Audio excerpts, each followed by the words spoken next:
Corría el año 80, a principios del 80, yo estaba completando una formación de estudio de posgrado en Estados Unidos, cuando tomé noticia de una situación que estaba siendo pública, que era la aparición de la comunicación de la primera denuncia del sarcoma de Kaposi asociado al Leumocistis jirovesi. Era una denuncia de la enfermedad del Centro de Enfermedades Crónicas de Estados Unidos, y esto preanunciaba la pandemia del SIDA. A mí como oncólogo esta noticia me generó simple curiosidad y no supuse en ese momento realmente la situación que preanunciaba o que podía estarme directamente involucrado en el devenir de esta situación.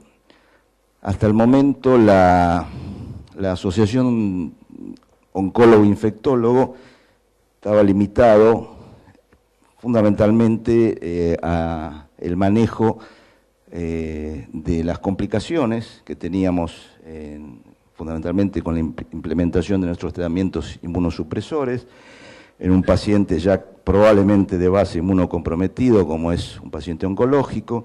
Me refiero a la instauración de radioterapia o quimioterapia, es decir, digamos, entre comillas, una situación iatrogénica que provocábamos en los pacientes y que generaba la posibilidad de un proceso de depresión de su médula ósea, la consecuente probabilidad de infección y el contacto consecuente con el infectólogo.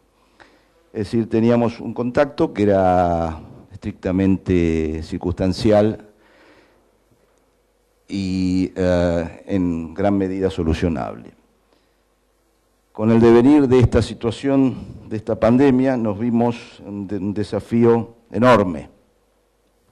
Teníamos una dualidad, un paciente doblemente, probablemente inmunocomprometido, con un proceso viral que provocaba su inmunosupresión, una complicación oncológica que acentuaba probablemente su situación de inmunosupresión, y la eventualidad de manejos terapéuticos de por sí o per se inmunosupresores. Por lo tanto, era un dilema, no había experiencia, no teníamos conocimientos, no teníamos escuela de cómo manejar esta situación, y fue un aprendizaje absoluto, y continúa, por supuesto, pero realmente creo que hemos recorrido, como diría la propaganda, un largo camino, muchachos, diría en este caso, ¿no?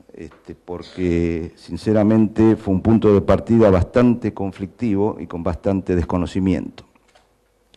Como ven aquí, entrando ya en tema, desde el año 81, como les dije, ya sabíamos o se conocía lo que anunciaba la pandemia del SIDA. Hay hitos que marcan el manejo de esta situación, de esta pandemia. Fundamentalmente, casi desde el inicio de la pandemia, la posibilidad de contar con terapéutica, inhibidores de nucleósidos de la transcriptasa reversa, lo que fue realmente un hallazgo inicial y permitió un manejo bastante adecuado desde el inicio.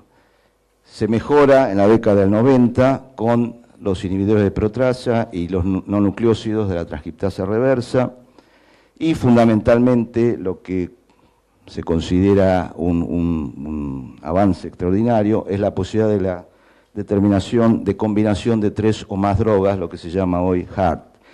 Es un camino bastante parecido a lo que visualizamos como oncólogo, los que tuvimos suerte de alguna manera un poco más histórico, como yo, de ver cómo fue el avance también de la quimioterapia, desde la monoterapia hasta lo que fue posteriormente la asociación o la polidroga que utilizamos en el paciente oncológico. Bueno, el camino de infectología fue bastante similar.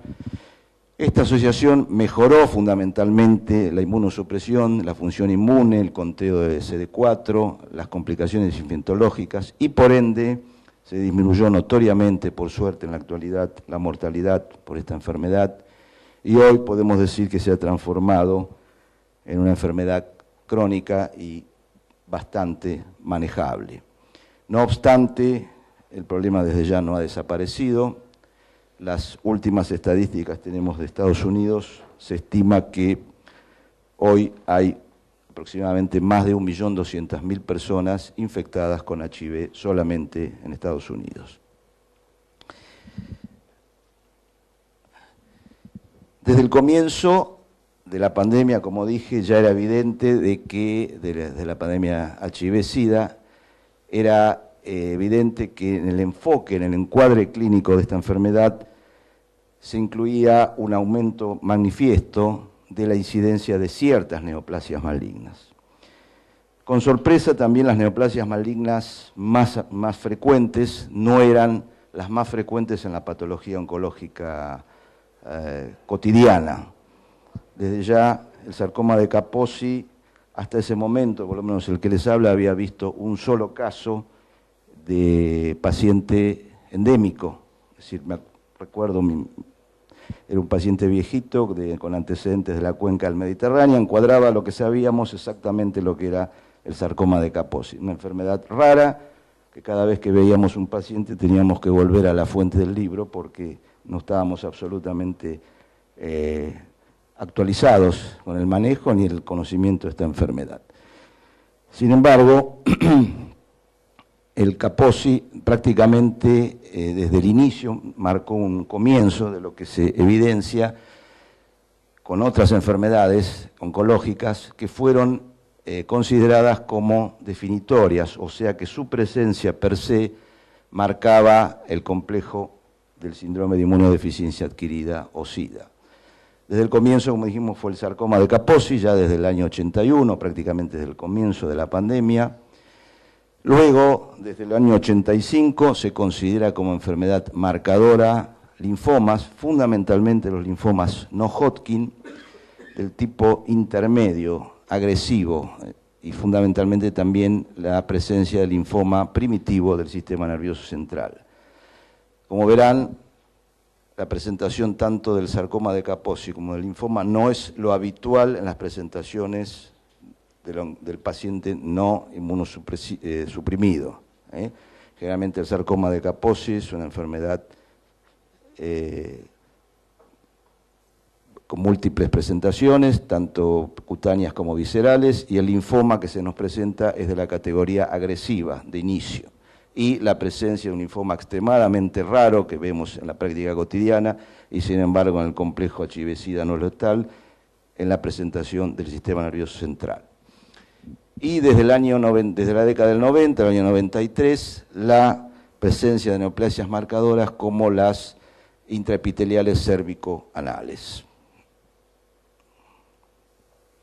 Como les dije, el sarcoma de Kaposi tenía una característica absolutamente distinta a lo que solíamos ver.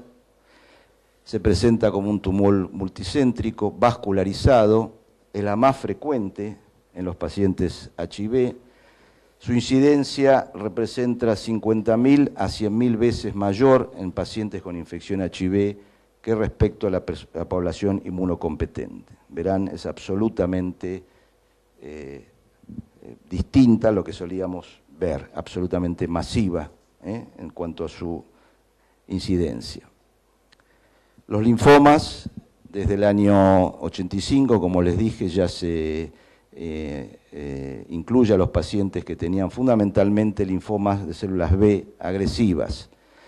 La incidencia de los linfomas representaba ya entre el 2 y el 3% de los casos de SIDA diagnosticado, y desde el año 92 la Organización Mundial de la Salud ya nos revela que el 3% de los pacientes, de una serie muy grande, de casi más de 50.000 pacientes, tenían el linfoma no Hodgkin como enfermedad marcadora.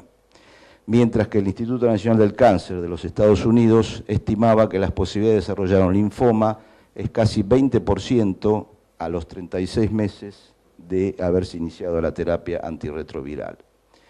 Y a mediados de la década pasada, la posibilidad de desarrollar un linfoma no Hodgkin era de prácticamente 2% por año en la población que padecía SIDA.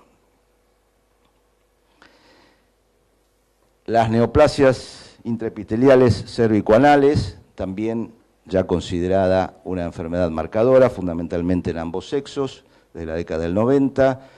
Sabemos que las mujeres HIV tienen casi un 70% de posibilidad de tener una infección HPV, y la asociación de HPV más documentada está con las cepas 16, 18, 31 y 35. Fundamentalmente la cepa 16 es la que está involucrada en el 50% de las lesiones displásicas, genitoanales y neoplásicas en mujeres y varones con HIV.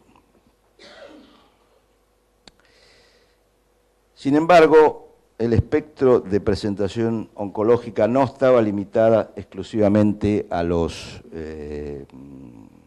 neoplasias marcadoras. Nosotros hemos visto, en la experiencia nuestra e internacional, la presencia desde el año 2000 hasta la fecha de un montón de otras neoplasias que han aumentado notoriamente su incidencia en los pacientes HIV-Sida.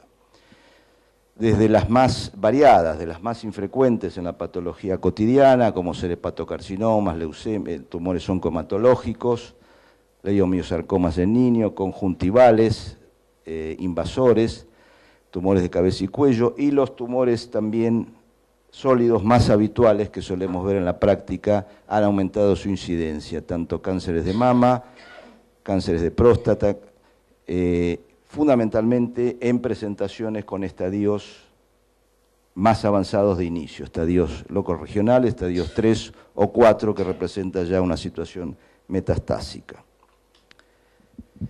Dentro de los linfomas, el más frecuente que hemos visto ya desde el año 84 es el Hodgkin, que a pesar de estar aumentado entre 5 y 9 veces su incidencia en la población con infección HIV, todavía no está, su incidencia no determina que sea considerada una enfermedad marcadora. Sin embargo, es una incidencia alta lo que estamos observando del linfoma Hodgkin. También tenemos una alta incidencia de neoplasias, llamamos no vinculadas por el momento, como carcinomas testiculares, que de inicio se presentan con presentaciones ya localmente avanzadas, estadio 3, con compromiso de inicio retroperitoneal o mediastinal o visceral, y cánceres de pulmón en pacientes jóvenes, en general menores de 45 años, no siempre tabaquistas, y que también, como característica prácticamente de todo el espectro de neoplasias, se nos presentan en estadios avanzados, estadios localmente avanzados, estadios 3 o 4, siendo en la mayoría de los casos adenocarcinoma. Por eso ha llegado un punto de inflexión en que nos estamos preguntando si no es el momento ya, quizás, de definir a la neoplasia como una enfermedad marcadora per se, no tanto por la incidencia, sino por la virulencia de su presentación. Como les dije, casi todas las neoplasias se nos presentan en estadios prácticamente avanzados, dentro del marco del complejo del HIV-Sida. Y reitero, es decir, ya no por su incidencia, sino por la presentación de la virulencia con que se nos presenta. Y esto estaría de la mano con la implementación desde mediados de los 90 de la Asociación de Antivirales, del HART, que ha cambiado totalmente el perfil de la evolución de esta enfermedad, con lo que acontecía antes. Esto ha permitido largas sobrevidas, como les dije anteriormente, cronificar la enfermedad de un paciente inmunocompetente y probablemente permitir el afloramiento de todas estas neoplasias que comenté antes, que se caracterizan fundamentalmente por su virulencia. Así que quizás no falte mucho para que